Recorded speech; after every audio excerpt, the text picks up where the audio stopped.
Macro influencers or micro ones, their engagement rate is low. It's not as authentic, right? Some of them, have been using different ways to boost it. But with creators, the engagement is higher. Instead of working with 5 macros, maybe work with 1 macro, more micros, and a lot of nanos. But what would be the sweet spot?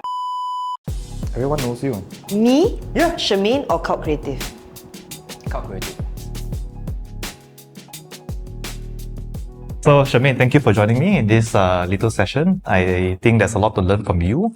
I know I asked you how Cloud Creative was built over the years before, right? In a previous video, right? But give me a breakdown, how did you guys start where you are right now? I started my own event agency. Because of COVID, I had to shut it down, had to let go of my team of full-timers and realized that couldn't help them find jobs. Got very frustrated. Then I said, why is there no place for, number one, creators to feel seen and also help them get work? So we built Cult Creative, started this with Manisha and Dina. And then along the way, we built this LinkedIn for creative people. We got about 13,000 creative people from Malaysia, Indonesia, Philippines, but we also soon realized that that wasn't a viable business model. Previously, it was a job platform, so we were charging the companies 1 job token for 1 job. And then we soon realized that we couldn't be accountable for, number one, if the job screws up, they don't get fair contracts or they don't get paid. There were a lot of scary stories. Last year was a tough year for us. Manisha passed away very suddenly in March, and then we were fundraising, and I suppose the investors were, uncertain with where the company or where I was going to lead the company. So a lot of them pulled out their investments. And also, more importantly, the business model was not viable. Burn was too high. We started out at a time where, it was growth at all costs. No need to worry about revenue.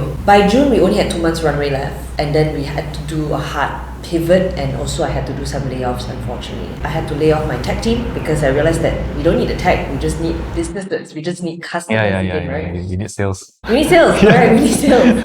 Went from a team of 15 people, it was down to 5 people. Okay. All 5 of us were customer success managers. We call ourselves the client success managers. So in essence, we find customers, we service the clients. And realized that the 13,000 creative professionals were also side hustling. And then for our client side, we realized that a lot of the job posting were mostly trying to hire TikTok or Instagram content creators. So we thought, okay, let's just test this out. We packaged this into a monthly subscription way. This thing started in August. Thank goodness, by December, we became profitable for the first time in 3 years. I've never seen green. Really? Right. Because we were designed to think we're a tech company, you're just supposed to be burning. The team was so lean. We only had 5 people. So then we started growing the team. This is like a comeback story because in March, we hit our first 6 digit. We've never hit that. You mentioned sales and then 5 of you were doing sales, right? And then you hit 6 digits. What did you do right that time? You know what we did first was fix our ops first. I think one thing that we didn't do in the past 3 years was just execute. Team A do this, Team B do this, and then execute. We never had playbooks, and because we were starting from zero again, we thought, let's do proper playbooks. So the first playbook we built was the UGC KOL playbook. How was the customer journey from the marketing funnel to sales funnel, and how does the team kind of runs the campaign and pay the creator? So that was the ops processes, very important. How do we get the clients? Well, we had the 1100 brands that was really in our EDM. So it was just a lot of education by telling them look, I know you posted a token about content creation. How about trying this package instead? I think most clients right now, they work with agencies, and the agencies use their current team to be the creators. They get the same faces on the 10 videos. Those creators/agencies groups, right? Yeah, and then you realize that this same they'll use creator, themselves, right? use themselves, and then the same different brands will have the same faces. So I think what we have unique is the diverse creators law. Under.com was targeting professionals 25 to 35, middle income. Yeah. Then we target lookalikes of your customer segments. Okay. I'm interested to learn more about your playbooks. How is it in concrete? It's funny because most creative people, right, they don't have systems. And because I came from an agency background, the operations was the first thing I fixed first. I'll show you how it looks like. Okay, come. Okay. Because we're so lean already, and I don't have HR, or I'm HR. Yeah. So this becomes an onboarding for the next client success manager. So this was built over time, from overview, business flow, to the team's flow, to the packages, Then we talk about the type of campaign directory. These are all Wow. yeah. Right now, we're even tracking when a client gets their brief, to how long team takes, to deliverables, and what are the ways we can do to shorten that time. Say usually the client takes 5 days, right? Yeah. What can we do to do it 3 days? So we're trying to always like move the needle. So who writes all these messages here? Like, I see you have also like email templates and all that. Yes, the team. The team write this? The team. Okay. Who taught you this? Actually, Manisha. Really? Manisha was very like obsessed about Systems and all that. Yeah, I come from a music background. Yeah. Right. So I was a music producer. Yeah. I did, stuff for like broadcasts and all that, right? And, people in a creative background industry, right? This is things they don't do, right? And a lot of agencies that I then see, right? Including myself, we then suffer because when we go get a client, we don't have systems. We just go on the fly, right? Yeah. So what ends up happening is like you have an agency. Yeah. You have the founder who is the brain, right? But he's not replaceable. Yeah. Right? Because there's no system. So you can't take someone and say, hey, do this project. Yeah. Because someone like, I'm stuck. I have no process. I don't know what to say to the client. Yeah. Right? So I think this is amazing. How long did it take you to do all this? That was June. June, 6 months. Wow. But I have a coach. I met this guy called Jesse. He was my VC in Moonshot. And they had partnered up with YCAP to fund Cult Creative. This was 2 years ago with the job platform. Okay. So he was mentoring me and Manisha and Lina to do OKRs. And recently he said that he wants to go into coaching. I'm like, can I hire you? But he's very lean. He's like giving me some philanthropic fee, very cheap one. So I talk to him every other week, twice a month.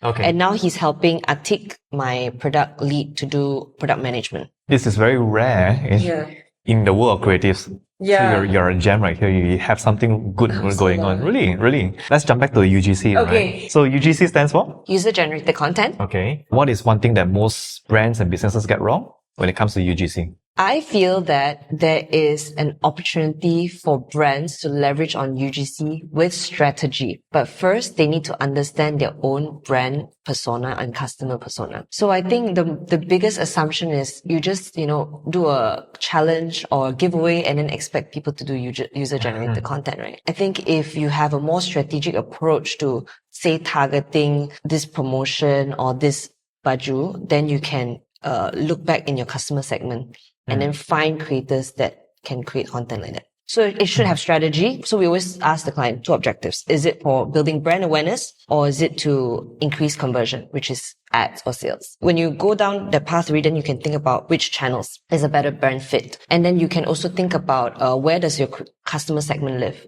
How old are they? I'll give you an example for Qualisa. Qualisa had a Father's Day campaign. And they had been using male creators, but they decided to flip the Father's Day campaign and targeted Wives, okay. Or daughters. I saw that. Yeah. I saw a lot of campaigns coming up. So I feel like, there can be creativity with that, and you can also not just leverage the direct consumers. You can also leverage on their wives. That campaign actually became quite successful because it came from a more like organic, like relatable way that, I'm a wife, I'm struggling to find baju, I found this. Or a daughter that's like, oh, my Father's Day outfit. Yeah. So when you mentioned strategy, right? What's example strategy? When we talk about strategy, it always goes back to the campaign brief. What is the USP? What is the objective? What type of content? If you're a health and wellness brand, we always say things like, go for problem solution type of content.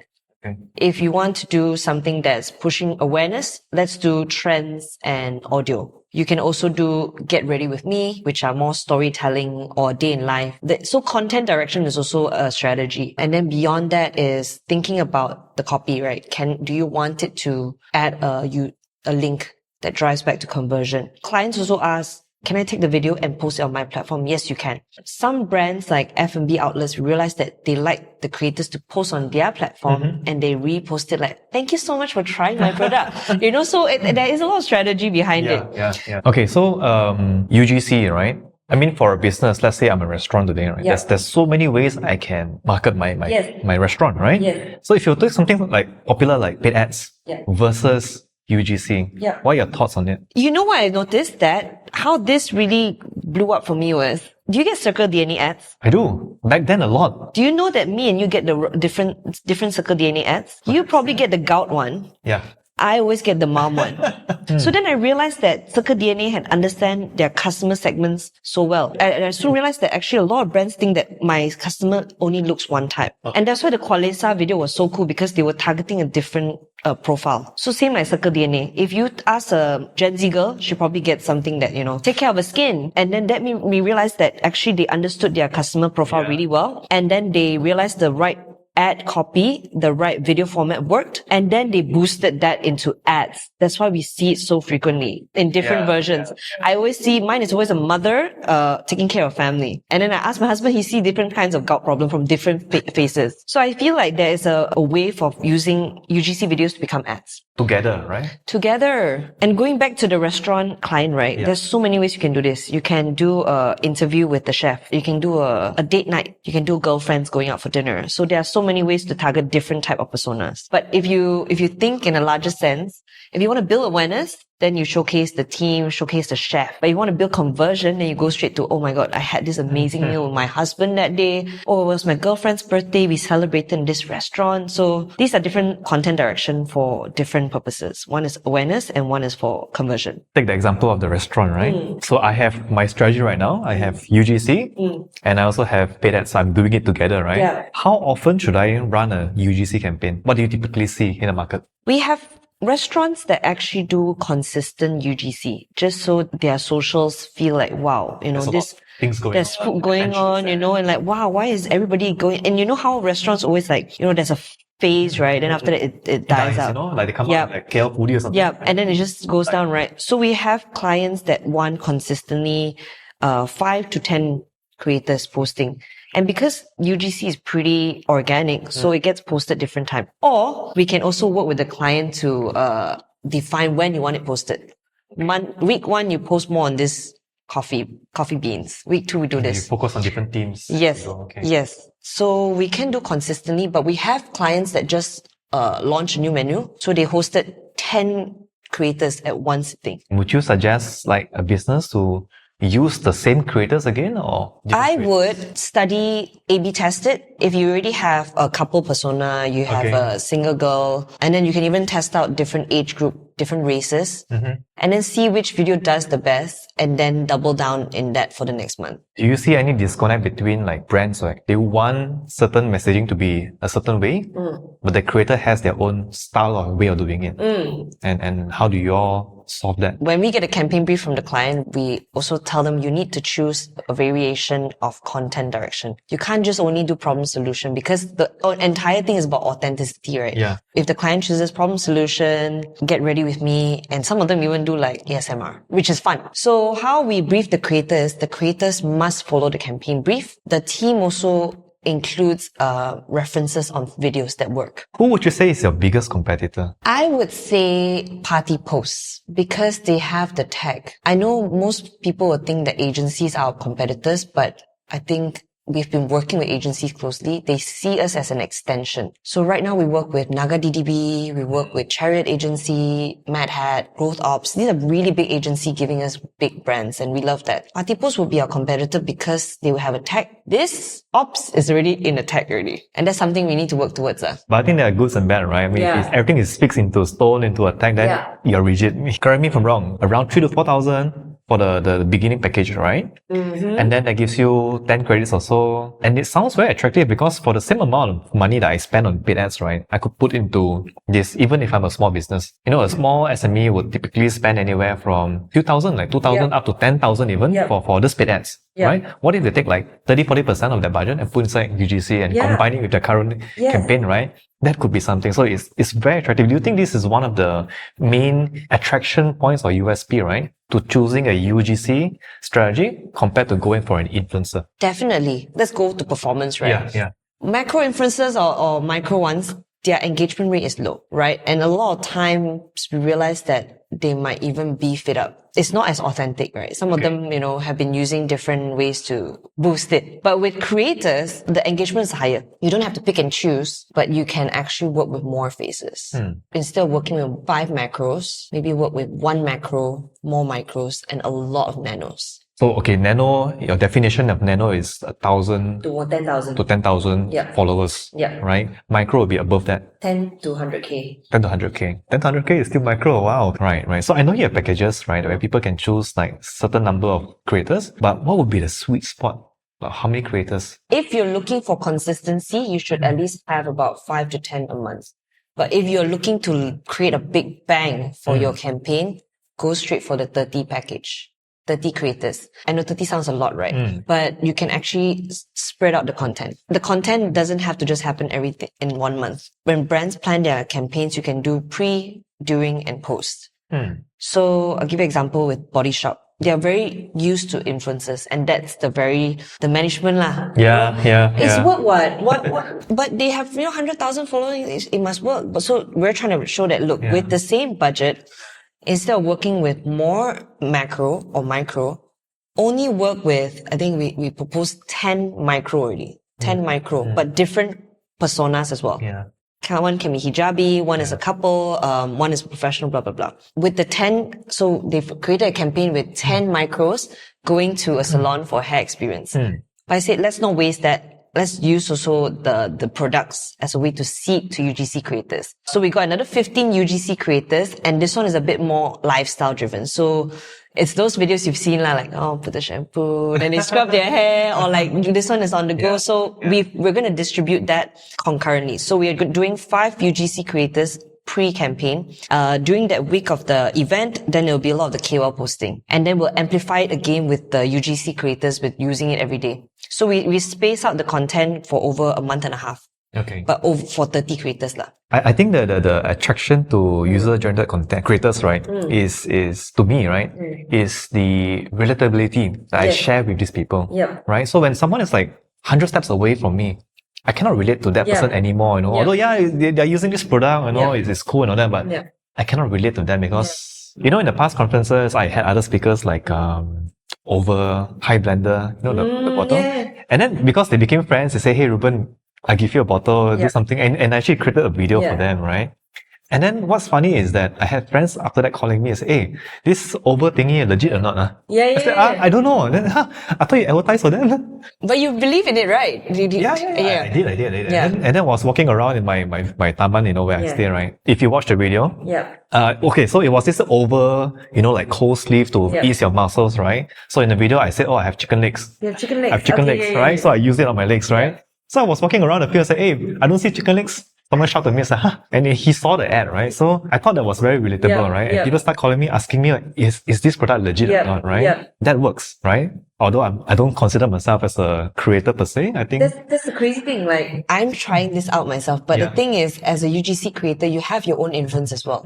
You appeal to entrepreneurs. Or marketers, or dads, you know, with like, dads, right?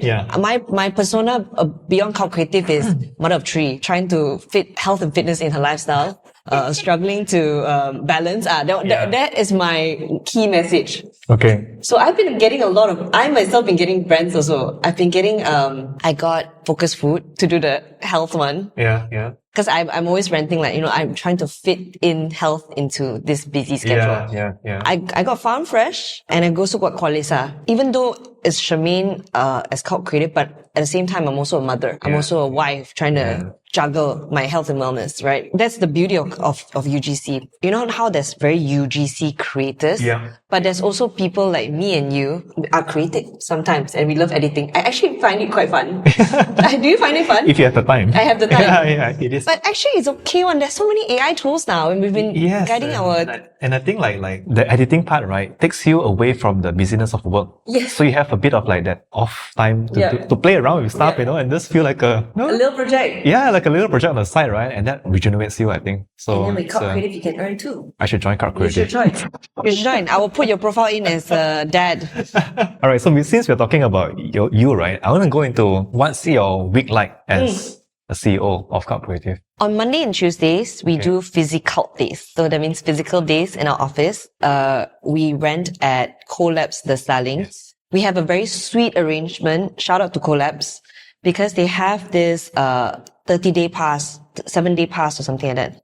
So I use that for the team, and then our rental comes up to 1,800, 2,000 for a team of Yeah, for a team of like 10 people. No way. So wow, that's good leveraging. So basically, you guys just go in on Monday, Tuesday, Yep. and We smash out all the brainstorms, all the, hey, I don't like this, let's figure this out together. Those are the days where we bond over lunch. There will be office camaraderie. There will be like breakouts of, teams. So that's where all the action happens.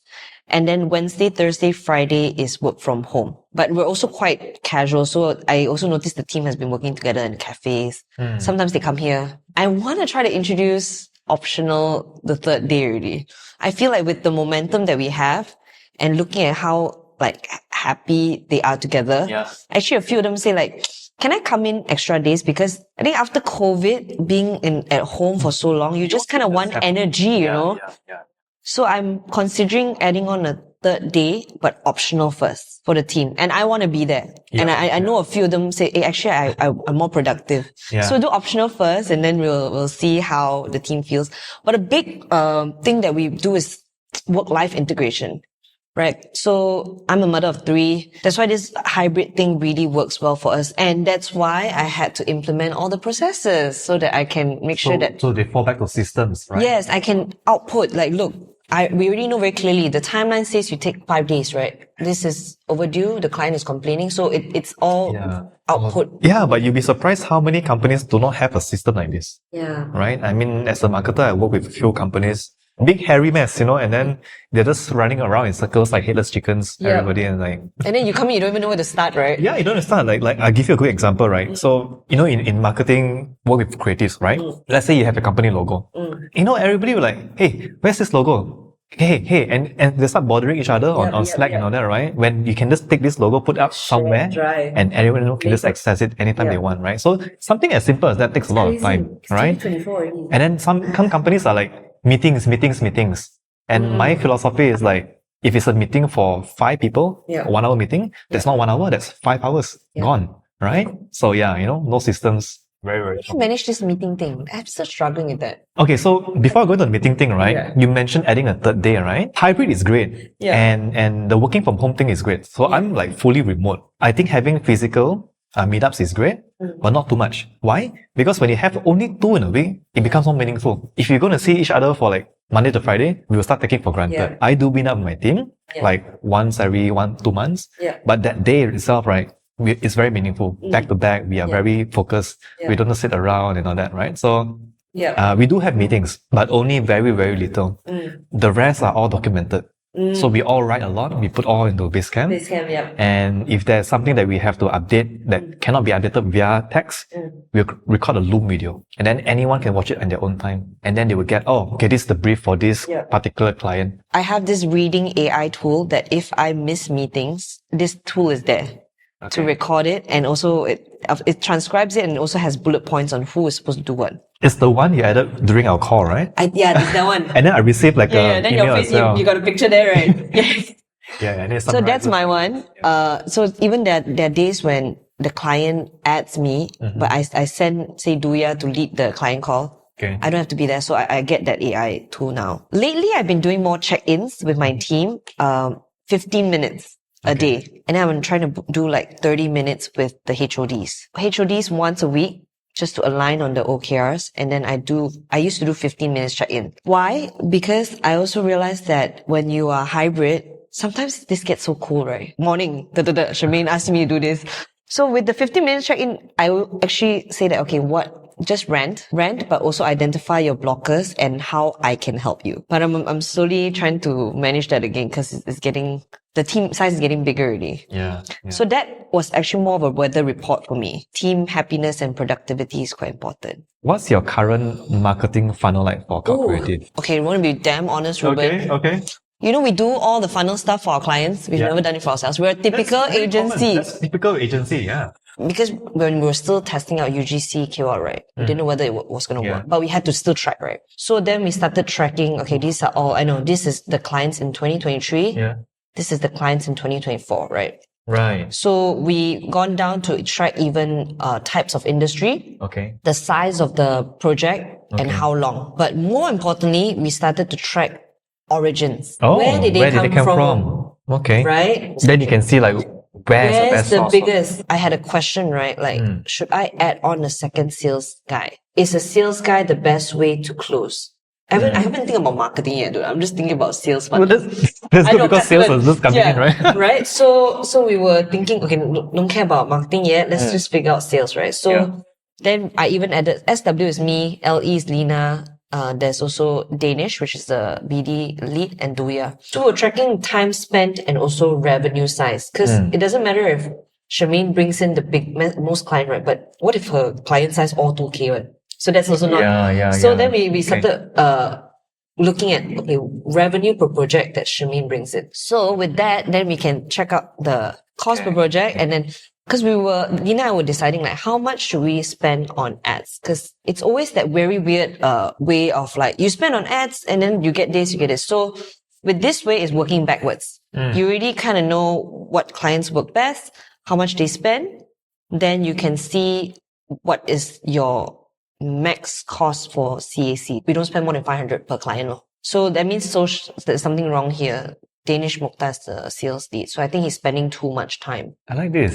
This is something missing from so many people. I think for you it would be so good because you're all about tracking your performance, right? I can relate. But even then, sometimes I skip also, you know, right? Like we just go straight to the tactics and strategies, but we don't come back and look, hey, you know, what is working really, right? What we would love to also actually events. So we did the triptych event. We spent about 4K on the costs, but the ROI was about 50K. I thought that this was a good way for awareness of new clients. Yeah. But we also invited past clients that had dropped out. And it was the past clients that purchased back from us. The new clients didn't even convert. So we learned that events are a good way for re-engagement. To be in touch with people again, right? It just makes me feel like I should continue running Underdog. Yes, Like, you should, and you should consider marketing back to the companies, because marketing works. I do. When we do have a lot of repeat attendees as well. I think so. Yeah. So to me, it feels like they see value. Yeah. Right. So that's a good sign. I sent Doya for the last one for RPG and Melvin and all that. Yeah, She did a deck, for the team. I know. It was so nice. Like, I felt like, damn. One of my team members told me, right, that Duya, she went to the conference knowing who she wanted to meet. Yeah. She was like super targeted, like, I want to meet this one. She's not good there. Like, oh. Yeah. So like, oh, well, that's great, you know? Yeah. Very intentional in a conference, in the event. She's also a salesperson, so she's a hunter.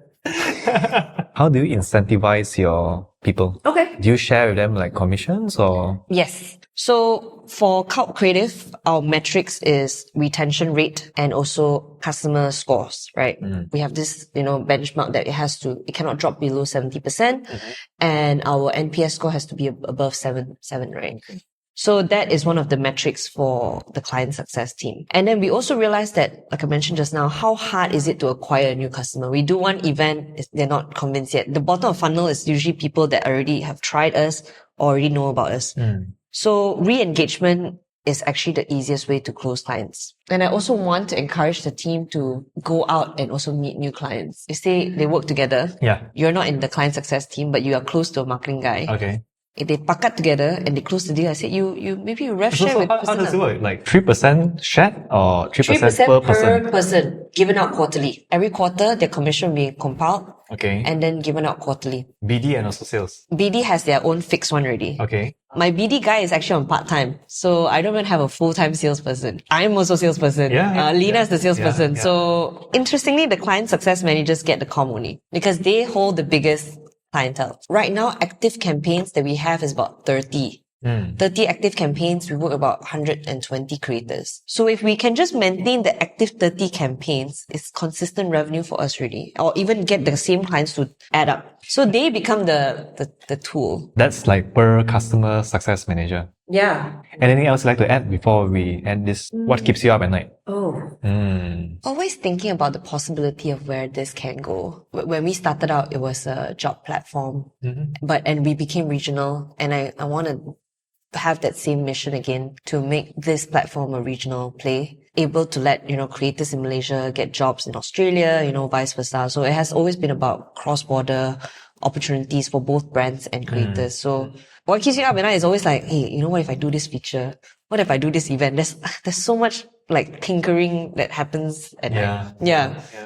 But it's not healthy also lah. I try to sleep early, but it's hard. Yeah. So that keeps me up at night. I think you're in the right space, and with systems, Yeah. that's how you're going to scale.